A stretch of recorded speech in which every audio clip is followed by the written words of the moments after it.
Whoa, sorry about that. Greetings, my fellow freedom loving sovereign thinkers. This is LL3's newest podcast. My name is Craig, transmitting from the beautiful swampy mangroves of South Florida. And today's date is Wednesday, January 4th, 2017. I just find it really hilarious when you got people in there still trying to target Donald Trump this, Donald Trump that, and they hear all the fear factor and world's going to end, people will be jumping off head first, and of course you got the neocons and neoquacks, they're all talking real big, even of course on that whole Affordable Care Act, which you call it fascistic health care, and they were saying that they're planning to first get in office, they want to, when Trump gets in office in the first day of session, they're gonna really have they repeal it. So, and of course, you hear the other side, oh, yeah, help make America sick again. Well, the question is, if you'd have read that 920 plus page document, you'd be getting one huge headache. All right. And of course, when Nancy Pelosi said, oh, health care is a right, and could she explain last time, when Obama was in office and said, we have to vote on it first, then we can read it? That's from her own mouth. I'm like, bizarro world, right? Come on.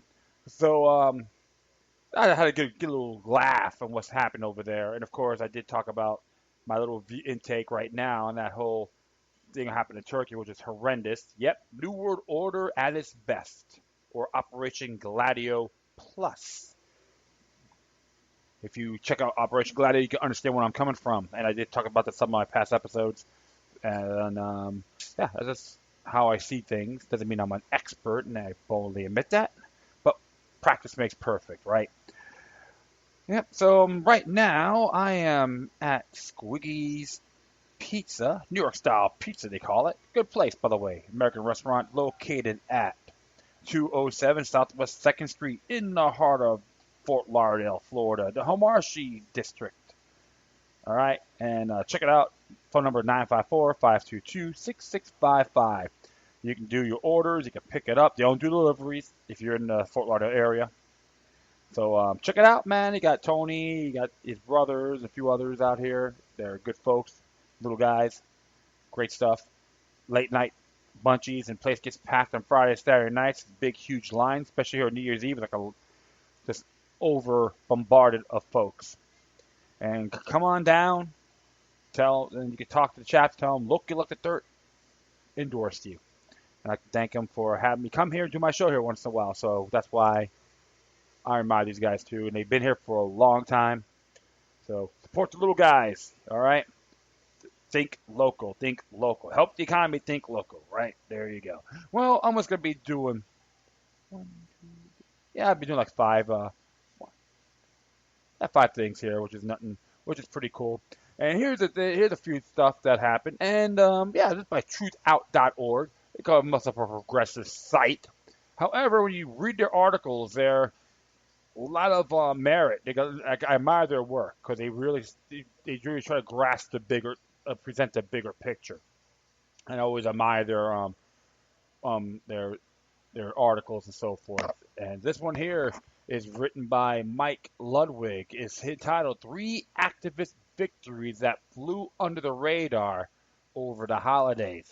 And let's see what he has to say as it reads. Military veterans and tribal leaders march along Highway 1806 in Cannonball, North Dakota on December 5th, 2016. The Portland City Council has voted to temporarily halt new investments in all corporate securities. And you're going to hear a train coming by. There you go. So I'm just going to stop there for a moment. All right. A lot better now. Right? Let's check it out. Yeah. Good. All right. And the Portland City Council has voted to temporarily halt new investments in all corporate securities until it considers a proposal to end investments in companies that have financed the construction of the Dakota Access Pipeline and other human rights violations. Early December, legislators and government agencies rushed to finish business as holiday celebrations begin and the year comes to an end. Meanwhile, some journalists, including yours truly, take time off to be with friends and families, but that doesn't mean news stops happening. The past year has been a tough one, and yet the end of 2016 was punctuated by activist victories, or at least some progress in the right direction. Here are some recent news from a world of social justice that receive a little attention as a nation paused to observe the winter holidays. Court upholds Flint water delivery order. Will state officials comply? On December 16th, a federal appeals court in Chicago rejected an appeal from Michigan officials and upheld an order requiring them to ensure clean water is available at homes in Flint, Michigan. Flint residents have not had access to clean tap water since 2014 when dangerous amounts of lead contaminated a cash-strapped municipal water system that had been placed under emergency state control. The order, originally handed down by a federal judge in Detroit, required requires state officials to ensure that all residents have a tap filter properly installed or receive deliveries of bottled water instead of expecting residents to show up at distribution points and haul supplies home themselves. Michigan Treasurer Nick Curry and other state officials who are defendants in a lawsuit filed by Flint residents and environmental groups argue the order is an unnecessary drain on resources. As the court in Chicago struck down their appeal, the officials presented a status report to the judge in Detroit showing that they had so far failed to comply with the original injunction issued weeks earlier, according to the plaintiffs. On December 12th, the plaintiffs filed an emergency motion in federal court to force the officials to comply. Well, I guess what happens? You got governments think they know best, right? Absolutely. The state has thumbed its nose at the people of Flint by taking away their local democracy and poisoning their water more than 2 years ago, said Michael J. Steinberg, legal director of the ACLU of Michigan, a plaintiff in the case. Now the state is essentially thumbing its nose at the federal judge by ignoring the court order issued 6 weeks ago to either deliver bottled water to residents or verify that they have working water filters. And it's funny because I don't know why Landstein's not getting involved in that too. That's what they should. The state should be going in there and calling the city of the government bobbleheads of Flint, Michigan out as well. But I will proceed. City and state officials have consistently said they are working to comply with the order but lack the necessary resources. As of Tuesday, the court has appointed a mediator in the case, but has yet not ruled the latest emergency motion, according to the court filings. So, hey, give them a damn clean water. Invest in some aqua blue, all right, and have these people get until you get your act together. It's disgusting. You got garbage water. This is just an example from Michigan, okay? Because you ever if you live in Brooklyn, okay, it's a section of Greenpoint in Brooklyn, the Greenpoint Avenue Bridge. You smell that oil over the bridge. Call it the Greenpoint smell. You don't want to drink that, right? Absolutely not. Portland halts new investment until decisions on divestment. The campaign to pull funding from the Dakota Access Pipeline made national headlines on New Year's Day when activists dropped a large banner calling on U.S. Bank to divest from DAPL from the rafters of the U.S. Bank Stadium. Jake.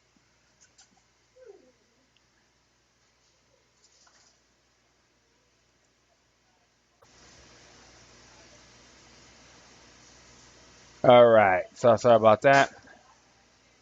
Of course, I've dropped a large banner calling on U.S. Bank to divest DAPL from the rafters of the U.S. Bank Stadium during an NFL game in Minneapolis. However, an entire major city's decision to temporarily halt corporate investments.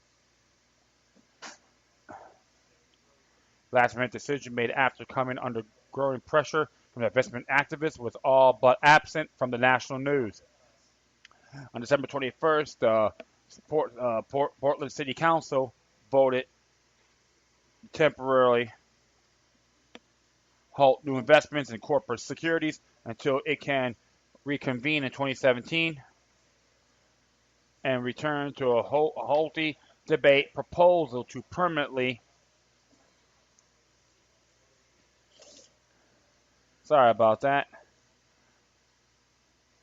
the whole proposal permanently end investments in companies such as Wells Fargo and Caterpillar.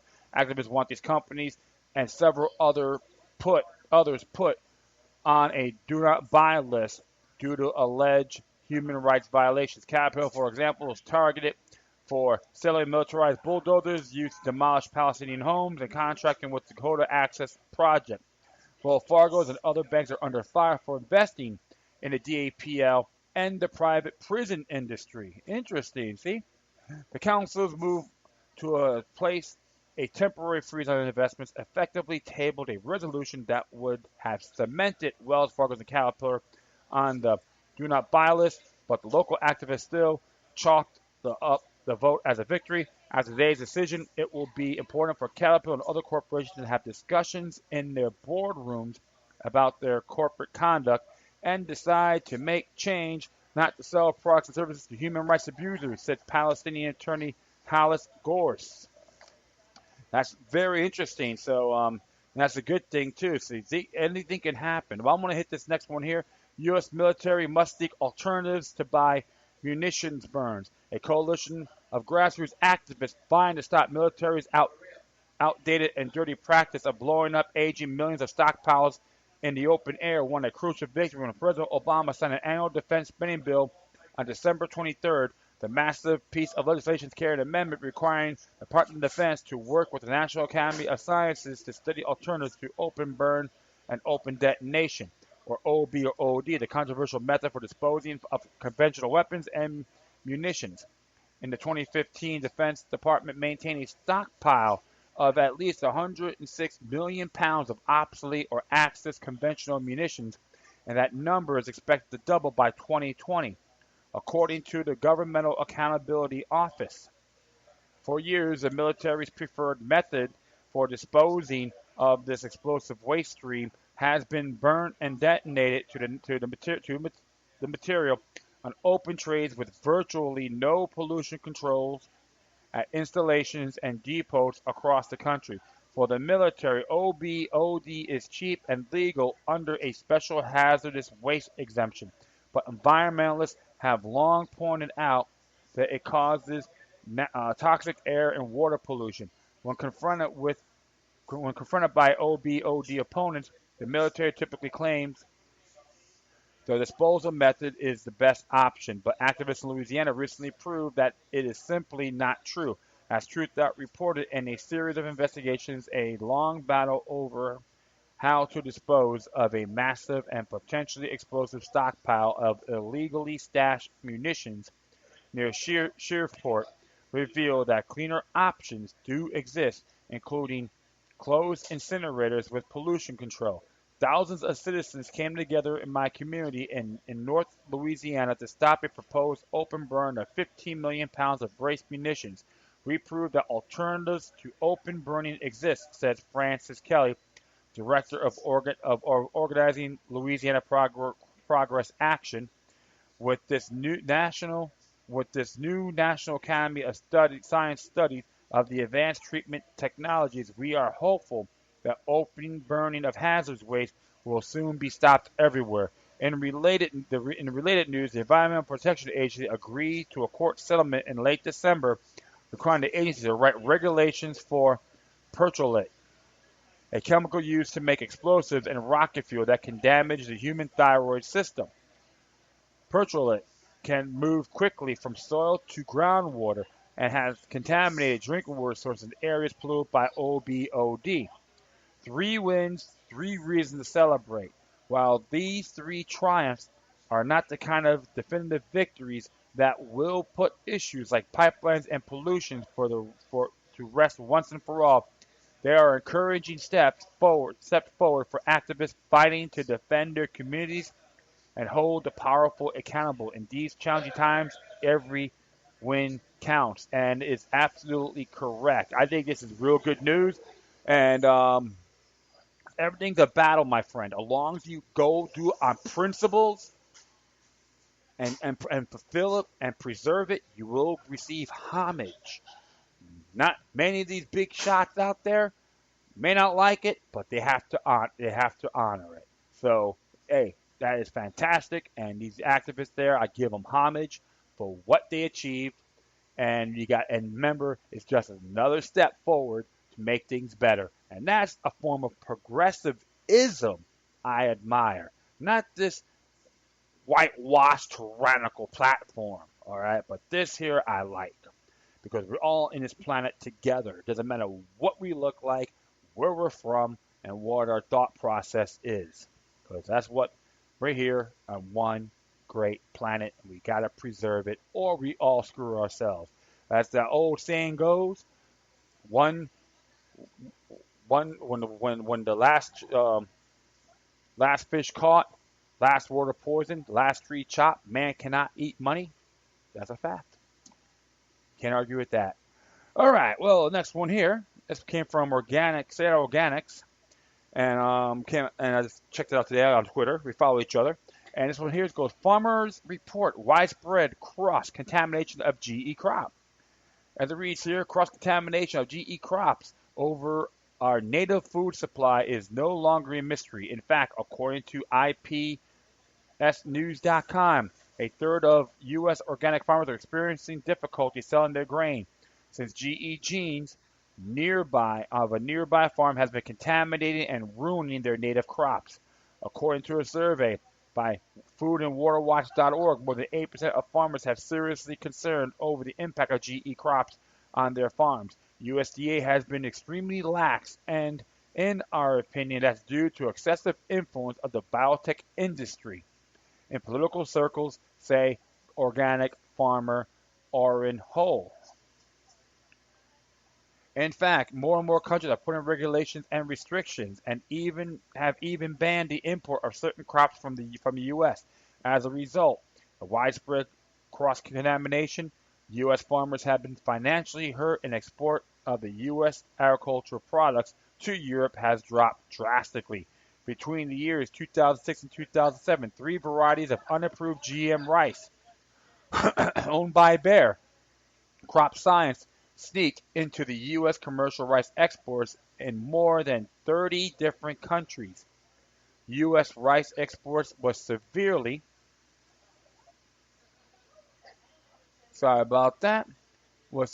affected as a result of the contamination, and many countries worldwide pulled U.S. rice from their shelves. Countries like Bulgaria and Russia put a ban on U.S. rice, while many countries like the European Union, South Korea, Philippines, and Japan put more restricted laws and regulations on testing rice imported from the U.S. The USDA under the Obama administration has miserably failed to pass regulations to protect our native crops. Critics of the Obama administration have criticized the incompetence of the USDA to take a serious action against widespread GE cross-contamination. Instead, the USDA has been favoring the giant biotech by extending public comment on a 2012 controversial and biotech-funded study on how GM and non-GM crops can coexist. Soon after this study, other independent studies, including the one by the Association of Organic Farmers and Food and Water Watch, a Washington advocacy group, have confirmed that GE contamination is inviolable once GM crops are grown in a region. In fact, independent studies have shown that GE herbicide-tolerant canola seed can persist and remain in soil for years to come. There have been cases that 8% of the wild canola plants had GE genes present in them, even when they were planted 10 years after the GE canola. The USDA says they didn't have the data on this new study that shows widespread contamination of GE crops or organic ones, but they all had to do was ask, says Orrin Hull, a farmer in the Midwestern state of Kansas.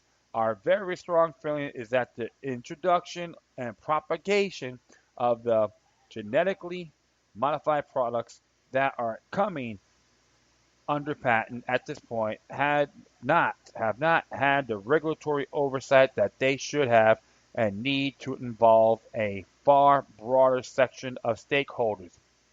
USDA has been extremely lax and, in our opinion, that's due to the excessive influence of biotech industry in political circles.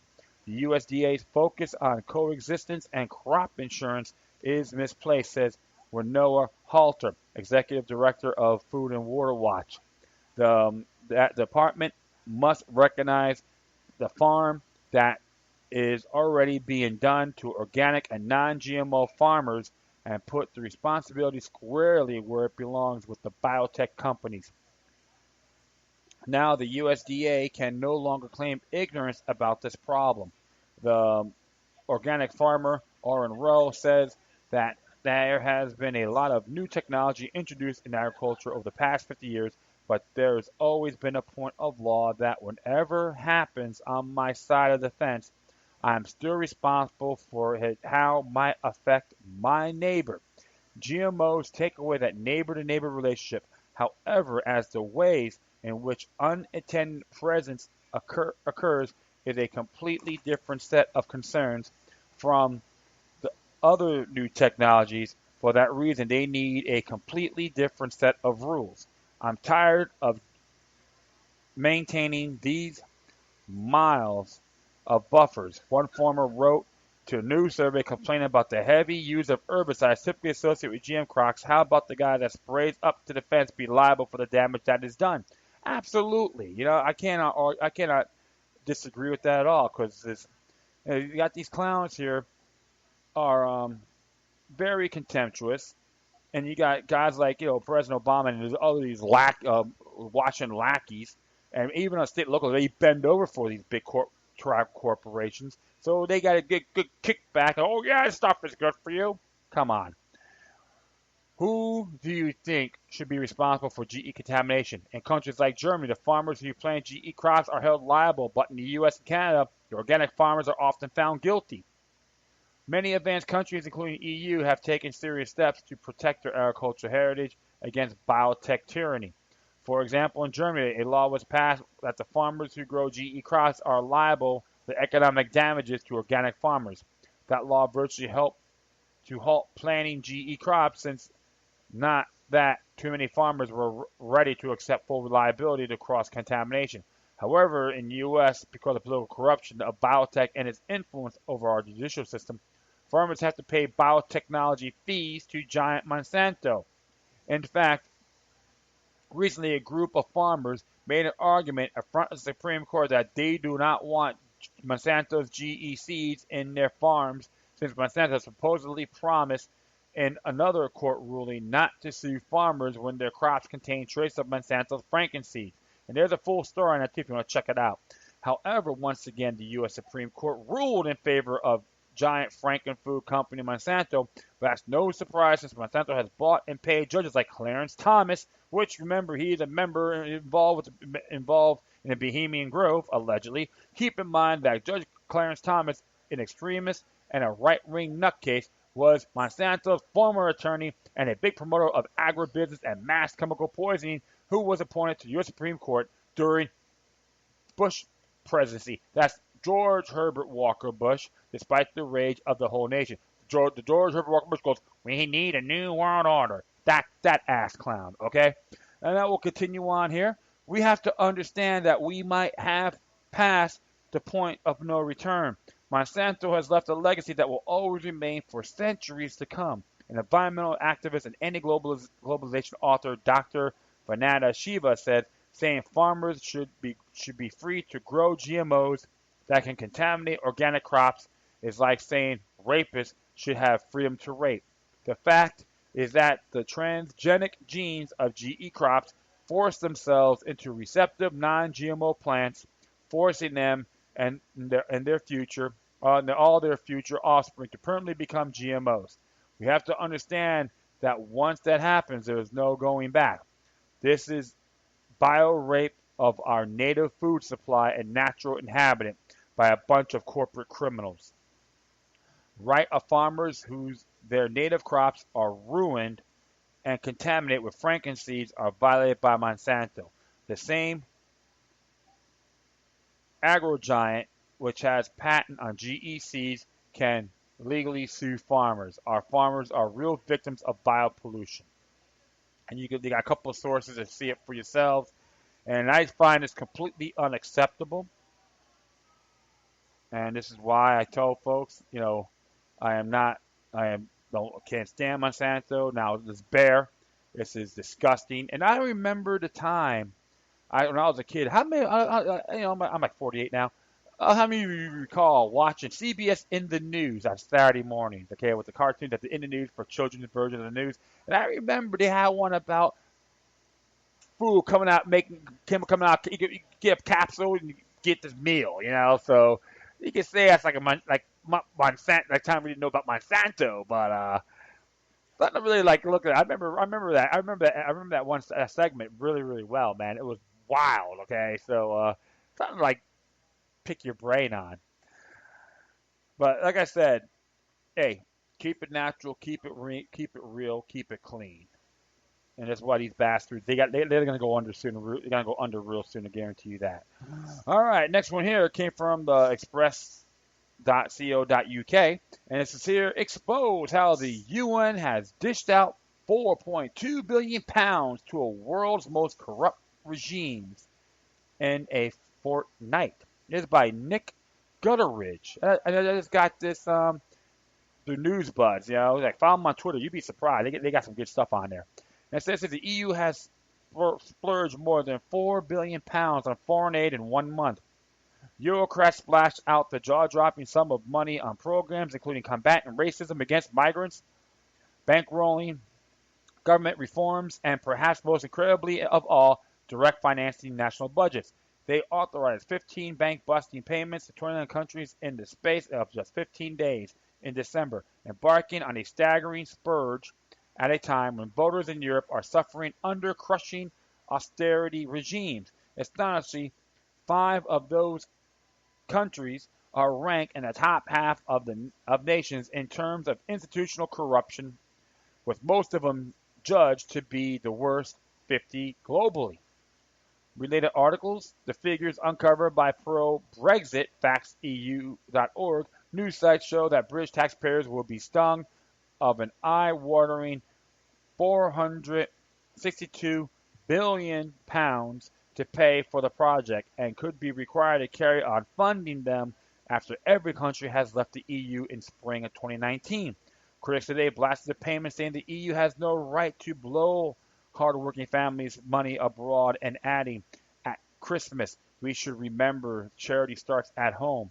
Earlier this month, Brussels agreed to hand over on a jaw-dropping £1 billion to the African nations of Ethiopia, Nigeria, Mali, and Nigeria and Senegal, which between them registered an average ranking of 99 out of 168 nations, including in Transparency's 2015 Corruption Index.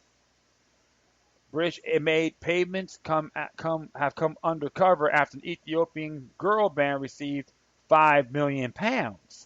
International Development Secretary Priti Patel has vowed to review spending. The cash will predominantly be used to bankroll educational projects and boost economic growth in a desperate attempt by Eurocrats and to dissuade a second massive wave of African migrants from heading to Europe and overwhelming struggling member states.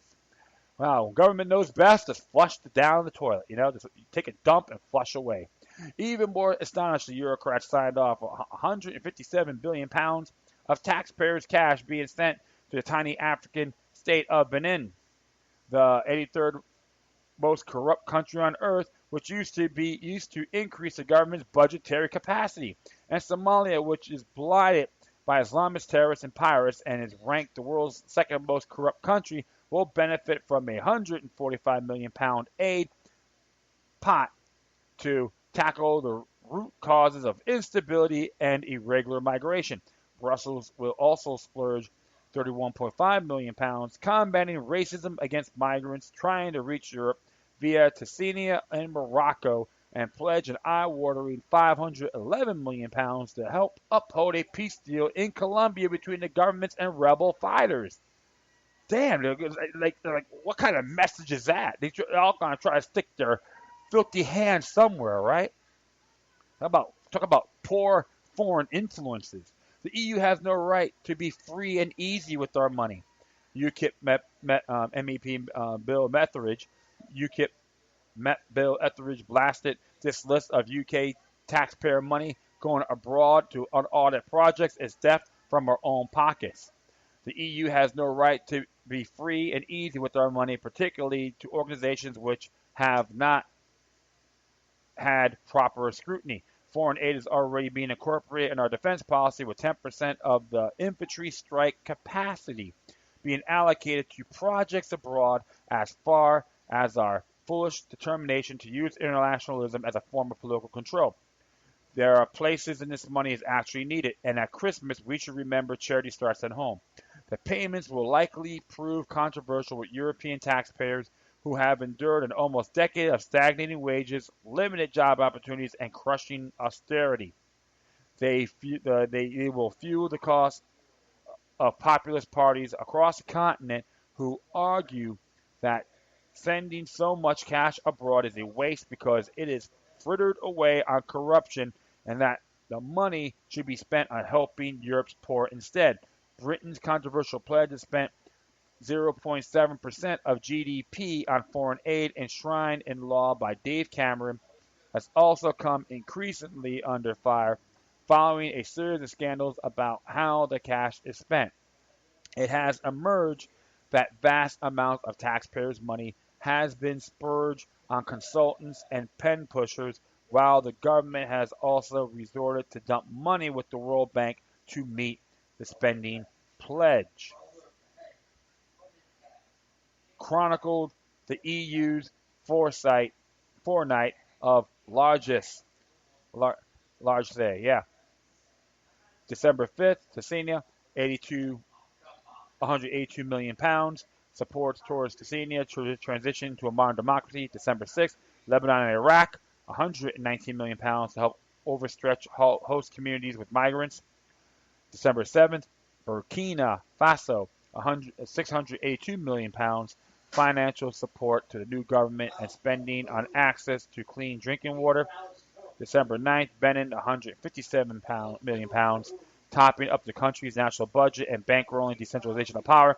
December 12th, Colombia, 511 million pounds, support for peace and deal between governments and FARC rebels. December 14th, Sahel region, Lake Chad Basin, 325 million pounds, tackling the root causes of instability and irregular migration.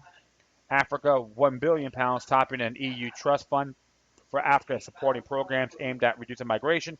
December 15th, Ethiopia, Kenya, Somalia, Sudan, Eritrea, Uganda, and Djibouti, 145 million pounds, tackling the root causes of instability, irregular migration, and forced displacement. Burkina Faso, Cameroon, Chad, Gambia, Ghana,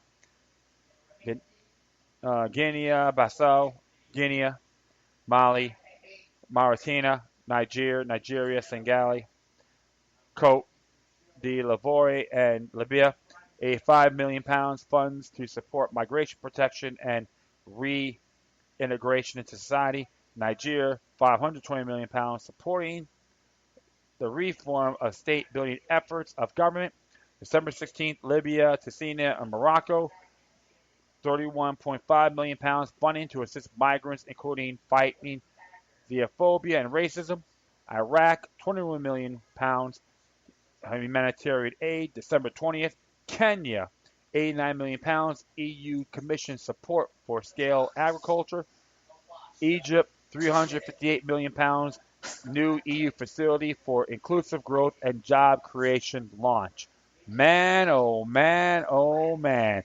Now people got to realize and understand why Britain wanted to exit the European Union. Because this is part of the Club of Rome platform. You got these douchebag bureaucrats think they're smarter than the sovereign countries. And that's another example. Government is a parasite of society.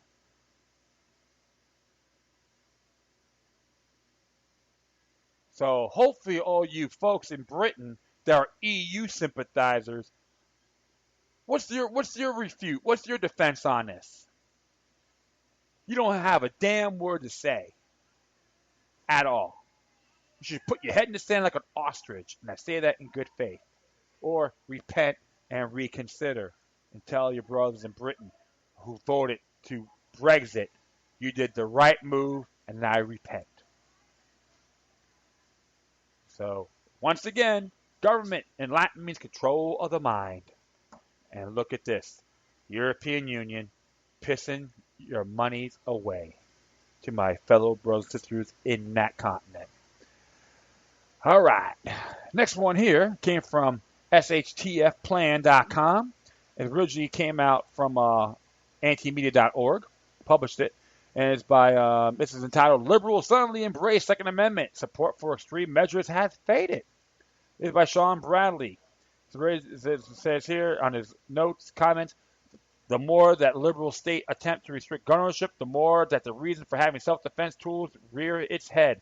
Crime goes down where gun ownership is strong, and where they clamp down. Americans come out to the woodwork to purchase weapons while they can and prepare to defend themselves no matter what. The Second Amendment is the most tangible of American rights and not a piece of heritage that many are willing to let go of, nor should they. Remember, it's a natural right. And that's my comment on that, okay? Here's why liberals are suddenly embracing the Second Amendment. Bureaucrats in California are ringing in the ear by doubling down on their failed policies to stop gun violence. As of January 1st, 6 new bills being phased in close the so-called bullet button loophole and require background checks to buy ammunition. Another policy would have banned magazines that hold over 10 rounds, but in a surprise move, the magazine restrictions was repealed on December 29th, just ahead of the deadline. Although California has a poster child for the progressive agenda, support for these extreme measures seems to have faded, especially since the result of the presidential election. These new standards were signed by Governor Jerry Brown in the wake of the San Bernardino attack last December, and in many ways the mimic registry created in Connecticut after Sandy Hook, which we all know there's no reported murders in Newton, Connecticut in 2012, according to the FBI reports. Even though the changes solidify California's status as the most doctrine state when it comes to gun rights, public opinion may be at a turning point. The reality of a Trump administration has shocked many Californians in a newfound appreciation for the Second Amendment. Since November, there has been a record number of firearms sold in the Golden State, and many of those buying them are liberals. And hopefully, instead of being blinded by identity politics, this can be a moment for both parties to realize gun ownership is a necessary check on centralized power. The Second Amendment has long been a point of contention between the left and the right, but perhaps a year like 2016 is what we needed to find some common ground, regardless of one's belief. The president has far-reaching violative power. Concerns of authoritarianism will inevitably come from both sides of the political spectrum. An armed populace, though, that has much less to fear from the whims of a dictator, whether they are a fascist or a socialist. Yet, if the original magazine ban hadn't been repealed, thousands of innocent people would have been turned into felons overnight. Those who don't comply with the numerous of new stipulations are still at risk. For this reason, those who oppose the drug war should emphasize with gun owners who find themselves in the crosshairs of the state. People who have experimented safely with marijuana or psychedelics understand when they use responsibly, they can be important tools in improving quality of life. That's why it's infuriating to see politicians who have never experienced the benefits of these substances make laws that put people in jail for simply possessing a plant.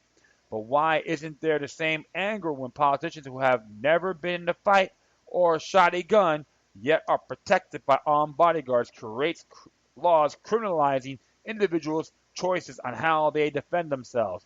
The drug war uses law enforcement on nonviolent people to force arbitrary victimless crimes, but it is just as immoral when law-abiding gun owners are targeted by the state at the behest of a fearful public. This targeting amounts of collectivization of millions of people, the vast majority of whom will never harm anyone. In the same way, the majority of cannabis or psychedelic users do not harm others, let alone themselves. Providing blanket bans unreasonably violate the rights of nonviolent individuals. Further instances, while firearms are used in self-defense, are almost never covered by the press, but lives saved by guns should carry a significant weight in the discussion. Taking away legal firearms only limits options for those who become victims when the police aren't close enough to intervene. Obviously, not everyone has a desire to carry a firearm, just as there are many people who have no interest in using drugs, but entrusting the government as the mediator of what is reasonable and ethical is a fatal mistake that has been highlighted throughout history. The well-known tactics of doublespeak and problem reaction solution have been deployed on the public to link society's perception of gun ownership to criminality. Terms like bullet button, high capacity, automatic rifle, and ghost gun are all manipulative words that have been used to confuse those who aren't assimilated into American gun culture with little personal experience on which to base on their opinions. Many liberals unquestionably accept the state's assertion that guns are to blame, accusations that invariably follow these tragic scenarios. Unfortunately, the government has a poor track record of addressing the root cause of the issue and not just a symptom of the disease. There is no amount of laws that can be written to solve the underlying societal problems driving the violence, and like it or not, weapons of millions of Americans are here to stay when crucial information from the media is being intentionally omitted. The result can be just as deceptive and as an outright lie.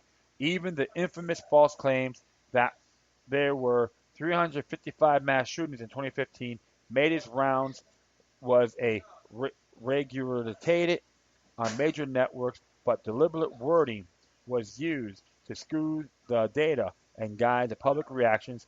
Out of those 355 incidences, only a handful resulted in a loss of life, even though the audience associated the mass shooting with the few mass murders that had seen broadcast nonstop. The source of data, the site is called Mass Shooting Tracker, and calculations are vastly different than most would assume. The organization clearly states how they define mass shootings on their webpage. As a quote here, the current FBI definition of mass murder, commonly accepted by the media as a proxy for mass gun violence, is 3 or more people murdered in one event. We believe this does not capture the whole picture. Many people survive a shooting based on luck alone. Our definition is this: a mass shooting is an incident where 4 or more people are shot in a single shooting spree. This may include the gunman himself or police shootings of civilians around the gunman. The statistics echoed throughout the mainstream media to convince the public that we're in the midst of a mass shooting epidemic and that assault rifles are largely to blame has been a spectacle. Even something as simple as the number of gun deaths is consistently inflated by the rate of suicides, which are often included in tallies. The gun control position would at least have some integrity if they went after the weapons that are used in 68% of all murders, handguns. But instead of stating the value as a preach, gun control advocates turn it to emotional manipulation that undermines logic to target rifles, which account for only 3% of all murders. FBI have consistently shown an overall decrease in violent crime, but only cities have instituted the strictest gun laws like Chicago have fallen victim to the unprecedented turmoil. Sorry about that. That if state gun laws worked would be avoided. The democratic nature of the United States is only valuable if it remains representative of all opinions without marginalizing the rights of minorities. The rise of Cal exit movement has created a unique opportunity to open debate on the issue of states' rights, which now has mostly been associated with right-wing parts of the country. Hopefully, the perfect storm of political upheaval and government overreach can bring people together behind individual freedom. The new laws being implemented in California exemplify a failed solution to a complex problem. In 2016 did one thing. It highlighted differences in values and visions that separate the ideologies of the nation. In pursuit of diversity, the difference in ideas have been placed on the back burner, but a progress that is more than skin deep is going to be made. Then all views, even the unpleasant ones, need to be heard. Absolutely. So the tide is turning, according my friends, and it's great. You got people out there who aren't so sure about firearms and natural law. Instead of screaming and yelling, just talk to each other. You'd be surprised what you can achieve. That's why this time I go to Rouse, I see people screaming at the top of their confounded lungs. I'm like, what are you trying to do? And that's why I always say it's a natural born right, period, when it comes to firearms ownership. And guarantee you this, the police aren't obligated to protect you as an individual. Hopefully people in California listen to this episode as well, because look up sovereign immunity and tort liability. You'd be surprised. I just put in my past footnotes, but now you can just look it up yourselves. I'm not making this up. But I think it's a good thing that people are taking the initiative to learn, because government, you can't do everything. Sometimes you gotta be the first line of defense, and anything when they try to, like, say firearm laws, if you own a firearm, they want to put you in jail. Where's the victim? There's no victim. There's no crime. So you can fight these laws in California with jury nullification. Don't be afraid to use it. Excise it. Spread the word like fire. And that's all I'm going to say on this topic. Finally, I'm going to do one here by Mary Wilder from naturalnews.com. It says, huge turning point for renewable energy. Solar power is becoming the cheapest form of new electricity. One of the most popular talking points when it comes to American politics and economics is the environment, considering the fact that the Earth will eventually run out of natural resources, despite the fact that it is often disputed how long that will take. It is extremely important that renewable energy resources are utilized. One of the arguments against renewable energy has been that it's too expensive. Now it appears as though it will not be longer the case. Tom Rendell of Bloomberg Technology reports this year has seen a remarkable run for solar power. Auctions where private companies compete for massive contracts to provide electricity established a record for cheap solar power. It started with a contract in January to produce electricity for $64 per megawatt hour in India, then a deal in August pegging $29.10 per megawatt hour in Chile. This is excellent news for everyone, whether they are in the solar power business or not.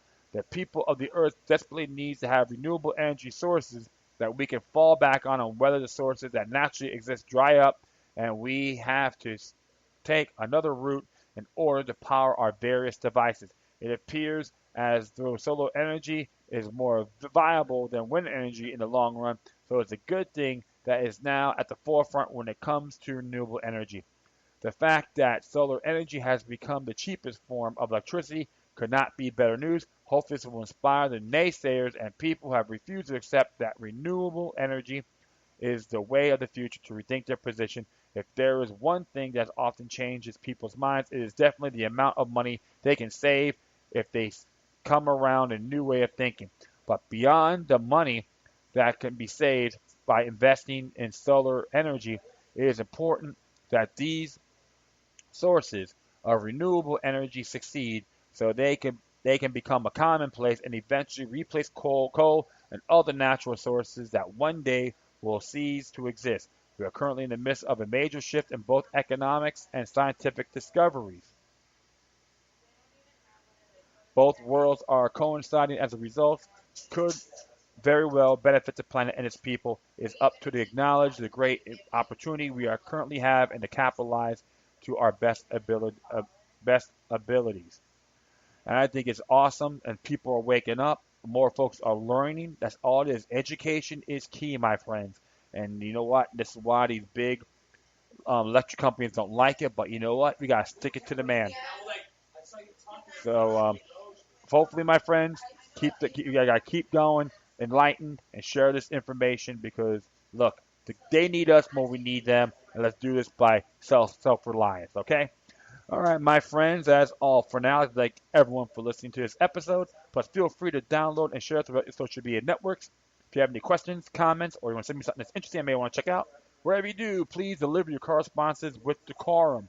You can hit me on Facebook, Twitter, Google+, Spreaker, iHeartRadio, Tumblr, YouTube, Freedoms Network, Scene.life, or Minds.com. In addition, you can email me at LokiLuck3, which is LokiLuck, the number 3 at gmail.com.